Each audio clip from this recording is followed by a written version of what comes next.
하면서 가장 심적으로 힘들었던 부분은 일도 적당히, 아이도 적당히 봐야 되는 뭐 하나 또렷하게 잘하는 것 같지 않은 기분이 있었던 것 같아요. 아, 내가 뭔가 좀 잘 못해주는 건가? 부족하게 아이를 키우고 있는 게 아닐까라는 그런 불안이 많이 올라왔던 경험이 있어요. 그러다 보면 나를 자책하는 게 너무 쉽게 이루어지는 그런 일들이 굉장히 많이 있는 것 같아요. 그래서 저는 제 스스로를 좀 사랑해 보려고 택했던 방법이 나는 지금 굉장히 대단한 일을 하고 있는 거다 라고 스스로한테 계속 말을 해줬던 것 같아요.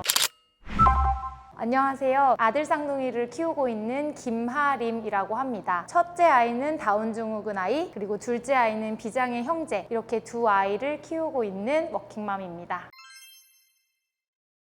출산을 일단 하고 나서 입원을 좀 하고 있었는데 병원 쪽에서 다운증후군의 그런 징후들이 보이는 게 있어서 유전자 검사를 해보면 좋겠다라고 말씀을 주셨어요. 사실 처음부터 바로 장애 아이를 내가 낳았으니 그냥 나 잘 키워봐야겠다 하지는 않았어요. 솔직하게 말씀드리면 사실은 좀 많이 힘든 시간을 겪기는 했어요. 왜냐면 가장 두려웠던 게 내가 장애 아이를 낳았다고? 이런 부분이 아니라 내가 이 아이를 정말 잘 키울 만한 역량이 되는 사람인가? 그런 부분에서 사실 두려웠던 게 컸어요. 그리고 저도 주변에 장애 가족이나 장애인을 본 적이 없었기 때문에 그냥 막연하게 불행하고 슬플 것이다 라고 단정을 지었던 것 같아요. 이런 마음 때문에 사실 힘들었던 시간이 있었는데 아이를 실제로 이제 만나고 보고 저를 다독이면서부터는 그냥 장애는 다른 사람들이 가지고 있지 않은 조금 다른 뭔가 특징이 아닐까라는 마음이 자연스럽게 들더라고요. 내가 이제 장애 아이의 부모가 됐다는 사실을 딱 깨닫고 나서부터 매일매일 조금씩 선택의 연속 안에서 아이들을 키우고 있는 것 같아요.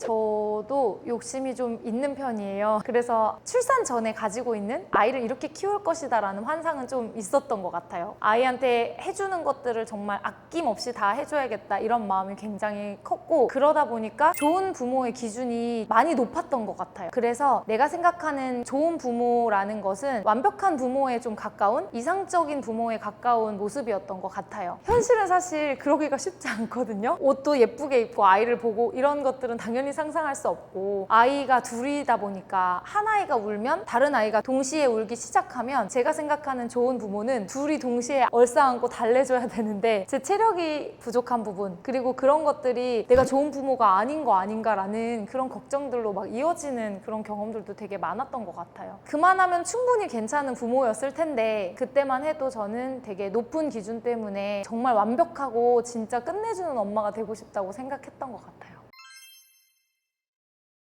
제가 경험해보니까 엄마들 3명만 모여도 정보 공유가 굉장히 활발히 이루어지더라고요. 그래서 제가 어떤 곳에서는 1000명이 넘는 단체 카톡방을 들어가게 됐는데 4살인데 글씨를 읽어요. 3살인데 영어를 읽을 줄 알아요. 막 이런 글들이 정말 하루에 뭐 10개 이상씩 올라왔던 것 같아요. 근데 저는 느린 아이를 키우고 있고 또 비장애 아이가 상대적으로 손이 덜 가는 부분들, 아, 내가 뭔가 좀 잘 못해주는 건가? 부족하게 아이를 키우고 있는 게 아닐까라는 그런 불안이 많이 올라왔던 경험이 있어요. 또 장애 아이를 키우다 보면 그 치료가 또 하나의 되게 중요한 부분인데 어떤 부모님이 이 선생님 진짜 좋더라, 이 선생님이 다 가고 싶어하는 선생님이더라, 그래서 상당히 그 고가의 치료 비용임에도 불구하고 한 번쯤은 이렇게 가봤던 경험도 있었어요. 왜냐면 내 아이가 맞는지 아닌지 알 수가 없으니까. 근데 또 저희 아이는 안 맞더라고요. 그래서 그런 부분들이 부모의 불안을 많이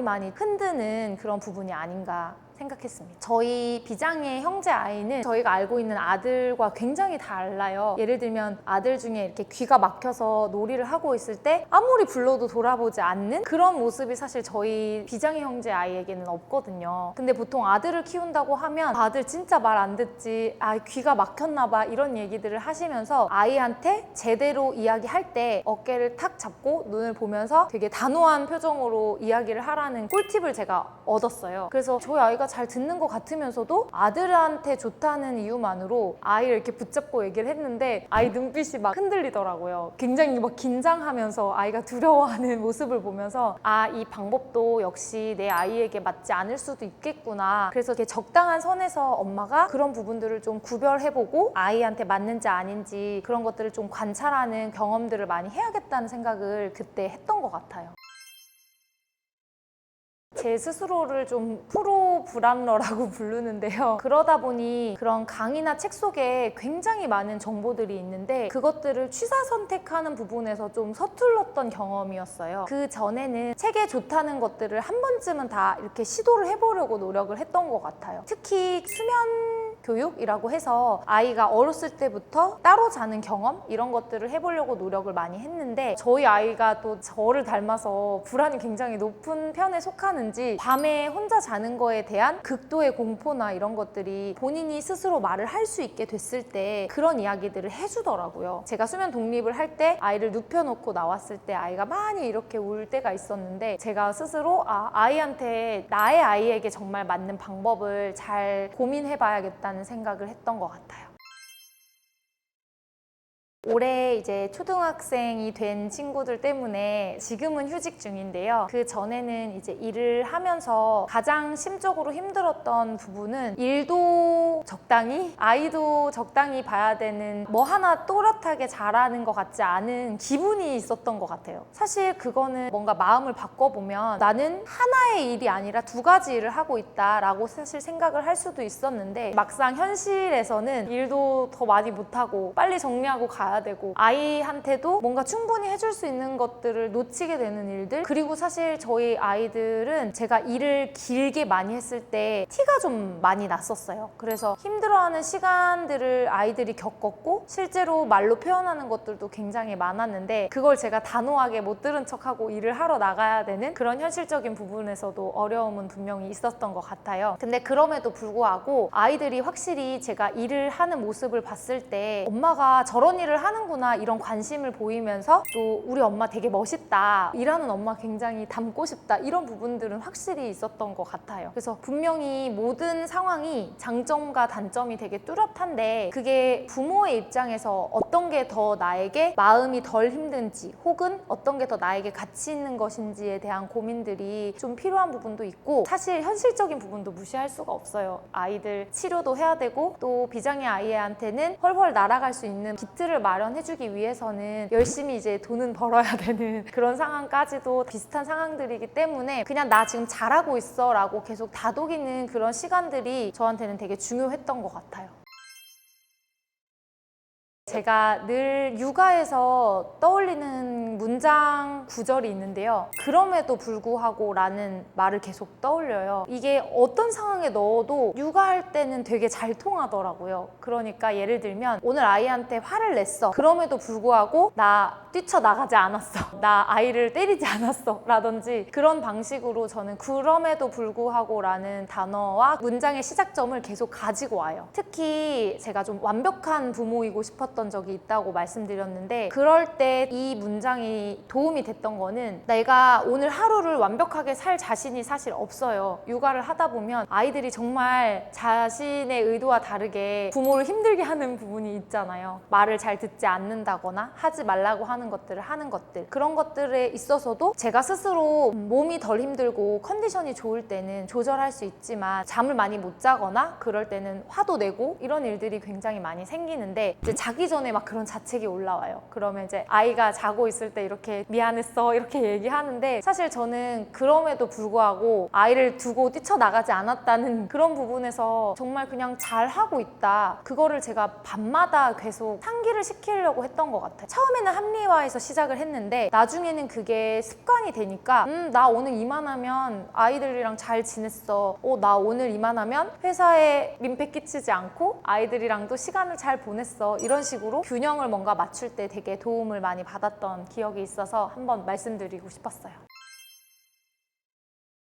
근데 정말 많이 바뀌고 있다는 느낌은 제가 받고 있는데요. 아이를 이제 낳고 한 2, 3년 동안 저희가 코로나라는 시기가 있었잖아요. 그래서 마스크를 쓰고 다니는 시기가 있었는데 그때는 사실 좀 마음이 편했어요. 그 이유가 아이를 둘을 데리고 가면 처음에 쌍둥이라서 눈이 가고 두 아이가 안 닮아서 눈이 가다가 다운증후군 아이의 얼굴을 딱 보면 하는 그런 뭔가 고개짓 같은 것들을 제가 실제로 많이 봤고요. 그러고 나서는 꼭 부모의 얼굴을 한 번 더 확인하시더라고요. 근데 저도 그랬던 것 같아요. 그 장애인을 봤을 때 어떻게 대처해야 해야 될지, 혹은 내가 이런 시선이 불편할 거라는 생각까지 미치지 못해서 저도 그런 비슷한 방식으로 지켜봤던 것 같은데, 그런 의도가 사실 전혀 나쁜 의도가 아니더라도 당사자들 입장에서는 불편하고 마음이 힘든 그런 시간들을 겪게 되더라고요. 하지만 아이들이 점점 커가면서 그런 시선들이 저도 좀 무뎌지고, 그리고 반대로 또 이런 시선들이 있어요. 너무 좋은 엄마다. 그냥 장애 아이를 키운다는 이유만으로 너무 좋은 엄마다. 그리고 장애 가족은 불행할 것이다 라는 그런 시선들이 굉장히 많아요. 그래서 뭐 저 다운 증후군 아이 키우고 있어요 라고 말씀을 드리면 눈살이 이렇게 어떻게 이런 뉘앙스로 얘기하시는 분들도 있고, 또 어떤 분들은 그런 자신의 모습을 숨기려고 되게 노력하시는 분들도 있더라고요. 근데 사실 아이들이랑 지내다 보면 저는 첫째 아이의 장애를 자꾸 잊게 돼요. 그냥 아이가 마냥 이쁘고 너무 사랑스럽다 보니까 그냥 아이랑 같이 시간을 보내는 게 육아의 하나의 세트 같은 느낌이라서, 그리고 저도 당연히 행복할 때도 있고 불행할 때도 있고 화가 날 때도 있고 짜증도 나고 똑같이 그냥 아이를 키우는 과정을 겪고 있어서 그런 시선들을 조금 다르게 보일 수 있게 노력을 해보려고 저도 자꾸 이렇게 세상 밖으로 나오려고 노력하고 있습니다. 사실 조은이라는 말 자체에 우리가 가지고 있는 그런 이미지와 역량들이 되게 명백하게 느껴지잖아요. 누가 말하지 않아도 뭔가 화를 잘 안 낼 것 같고 아이가 원하는 것들을 들어줄 것 같고, 근데 사실 그게 아이한테도 100% 좋다고 할 수가 없더라고요. 이게 커가면서 느끼는 게 아이한테 적당한 시련도 필요하고 결핍도 중요하고 그런 부분들을 계속 느끼다 보니까 조은이라는 말 자체가 부모한테 붙는 게 되게 어색한 말일 수도 있겠다는 생각을 많이 했어요. 그래서 저는 괜찮은 부모라는 것으로 좀 말을 바꿔서 이야기를 하는데요. 그 괜찮다는 표현은 사실 아이한테도 되게 많이 쓰는 말이거든요. 아이가 넘어졌는데 괜찮아 아팠지, 괜찮아 일어나 라고 얘기를 하잖아요. 그거를 저한테도 하는 거예요. 엄마인 저한테도 오늘 화났지, 오늘 아이한테 소리 크게 질렀지, 괜찮아, 내일은 좀 다시 한 번 더 마음을 다잡아보자 라고 말을 할 수 있게 되는, 그래서 저는 좋은 부모라는 건 결국 어제의 나보다 오늘의 내가 아주 눈꽃만큼 조금이라도 좋아졌다면 그걸로 충분히 괜찮은 부모가 아닐까, 그런 생각을 좀 했습니다.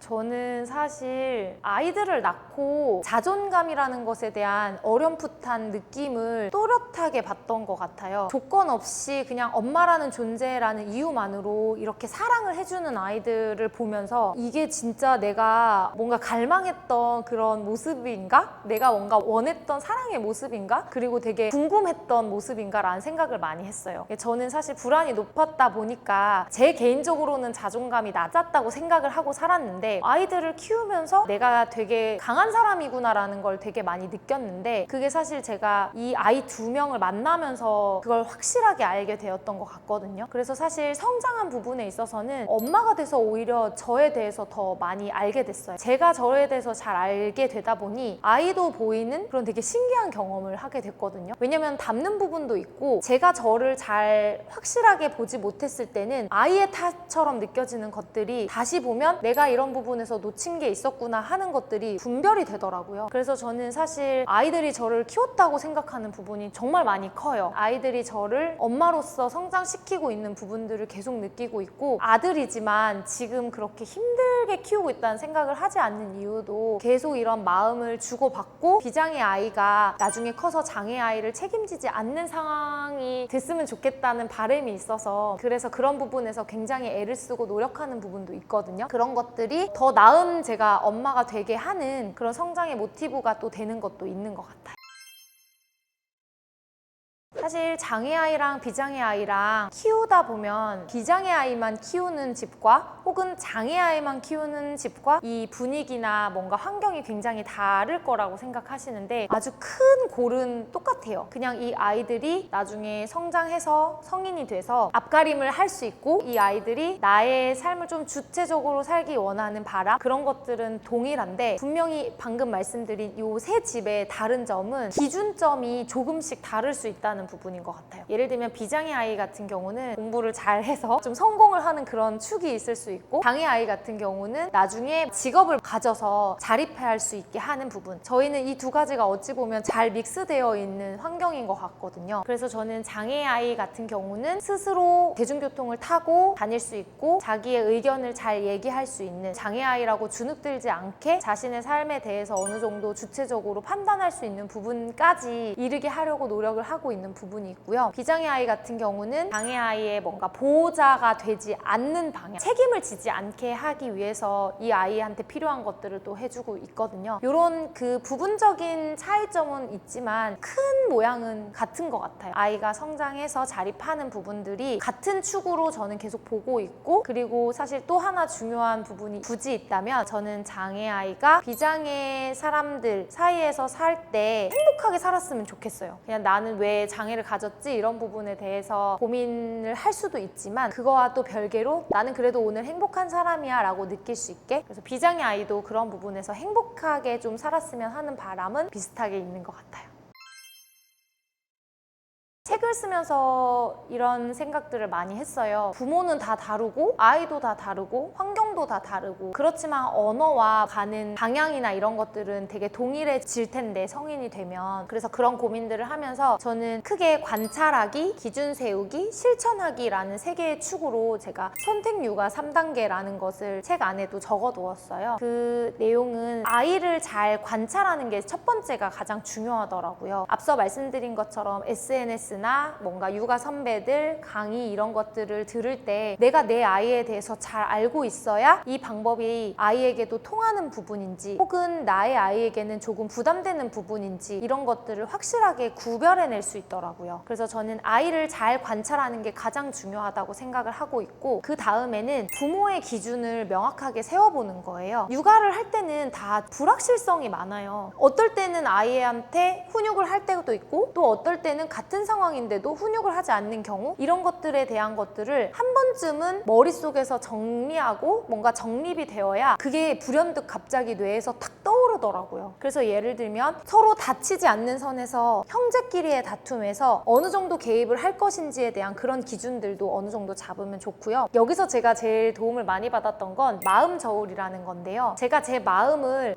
나 이러고 싶어 저러고 싶어 하고 왔다 갔다 그때그때 확인을 하는 게 아니라 한번 적어보는 과정을 통해서 제 마음을 눈으로 확인하는 거거든요. 그래서 실제로 저울을 이렇게 그려놓고 오늘 나는 이런 게 고민되는 것들이 두 가지를 넣어놓고 나는 지금 어느 정도에 있는지, 조금 오른쪽으로 기울어져 있는지 혹은 중간인지 이런 것들을 지속적으로 제가 습관처럼 했더니 이게 시각화가 되면서 저한테 각인이 되다 보니까 내가 왜 이런 행동을 했구나, 내가 왜 이런 행동을 했는지 생각해 볼 수 있는 그런 계기들도 많이 됐던 것 같아요. 그리고 이제 마지막으로는 실천하기인데요. 이게 실천이 사실 가장 어려운 부분인데 100개의 실천 사항을 가지고는 한두 개도 사실 할 수가 없어요. 그래서 실천할 수 있는 것들을 아주 작은 부분으로 쪼개어서 뭐 한두 개 정도 이렇게 정해가지고 아이랑 같이 2주 정도의 플랜을 세워서 이렇게 한번 해보자, 2주씩 기준을 세워서 자꾸자꾸 변경을 하거나 아이에게 잘 적응이 됐다면 쭉 지속적으로 1년, 2년 이렇게 할 수 있는 부분들까지 제가 책에 정리를 조금 해봤었거든요. 그래서 이런 부분을 가지고 여기저기 비교하는 그런 환경들이 많다 보니까 그런 부분에서 스스로 부모가 기준을 세우고 뭔가 목적을 세우는 부분이 좀 도움이 될 것 같았습니다.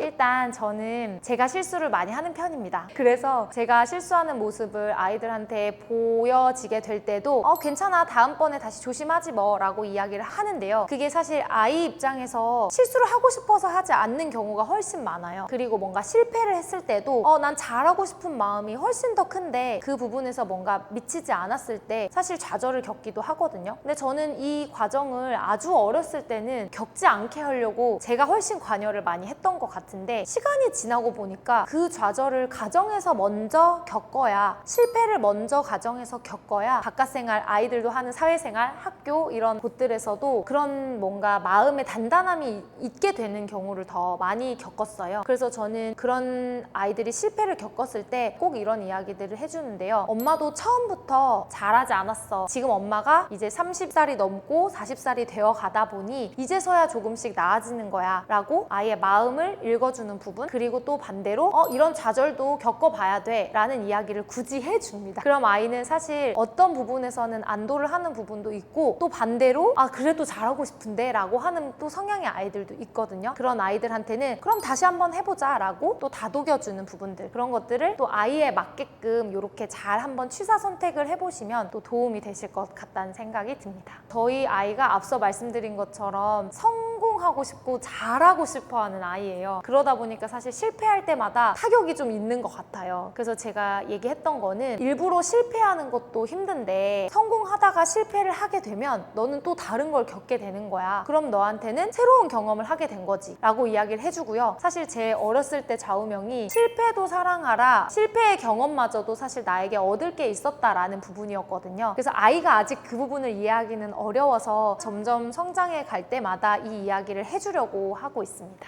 사실 아이를 키우는 일은 진짜 대단한 일이라고 생각을 해요. 아이들을 키워나가는 그 과정이 절대 녹록지 않다는 걸 너무 잘 알다 보니까. 근데 사실 현실적으로 아이만 사실 키울 수 있는 상황도 아니고, 그러다 보면 나를 자책하는 게 너무 쉽게 이루어지는 그런 일들이 굉장히 많이 있는 것 같아요. 그래서 저는 제 스스로를 좀 사랑해 보려고 택했던 방법이, 나는 지금 굉장히 대단한 일을 하고 있는 거다 라고 스스로한테 계속 말을 해줬던 것 같아요. 왜냐면 그 말을 남한테서 찾기를 원하고 받기를 원하면 들을 확률이 너무 낮더라고요. 그래서 저는 스스로한테 해주는 걸 오히려 선택을 했고, 그게 처음에는 어색하고 부자연스럽다는 느낌이 들었는데 2주 정도 그렇게 하다 보니까 자연스럽게 제 것이 되는 경험이 있었어요. 그래서 저는 지금도 여전히 아이랑 엄청 싸우고 나서도 그래도 이만하면 덜 싸웠다라고 마음을 먹고 다시 이렇게 편하게 잠에 들고는 하는데요. 육아 앞에서는 이런 부분이 굉장히 중요하다고 생각이 들어서 지금 이걸 보고 계시는 많은 학부형님들, 그리고 아이를 키우시는 부모님들이 이미 너무 굉장한 일을 하고 계시다, 정말 빈말이 아니라 너무너무 진짜 치열하게 아이를 키우고 살아가고 계시다는 부분을 꼭 스스로한테도 잘하고 있다고 이렇게 안아주시면 너무너무 좋을 것 같았어요. 그 말씀은 꼭 드리고 싶었습니다.